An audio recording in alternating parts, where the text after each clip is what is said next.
नमस्कार. आज मी बनवत आहे साबुदाण्याचे पळी पापड. तर इथे मी 2 किलो साबुदाणा घेतलेला आहे. साबुदाणा आपल्याला पातेल्याने मोजून घ्यायचा आहे.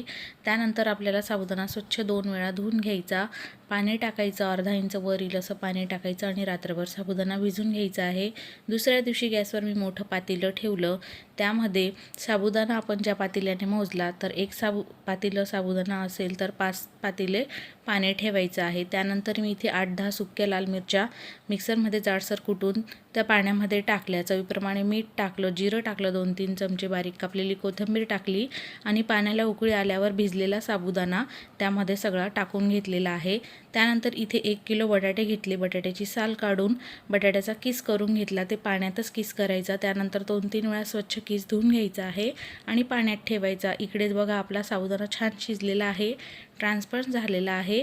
आता इथे आपण बटाट्याचा किस हलक्या हाताने पिळून घ्यायचा आणि तो किस यामध्ये टाकून घ्यायचा. मिक्स करायचा आहे व्यवस्थित आणि गरज असेल तर पाणी टाकायचं यामध्ये, गरम पाणी थोडं थोडं, आणि टेस्ट करून बघायची. चवीप्रमाणे मीठ असलं तर बरं, नाही तर थोडं टाकायचं. खूप खारं करायचं नाही. त्यानंतर झाकण ठेवून याचं 5-7 मिनटं आपण शिजून घ्यायचं आहे. म्हणजे बटाटा छान शिजतो आणि छान दाटसर होईपर्यंत हे सगळं शिजून घ्यायचं. इथे आपलं मस्त हे सारण तयार झालेलं आहे साबुदाण्याचं.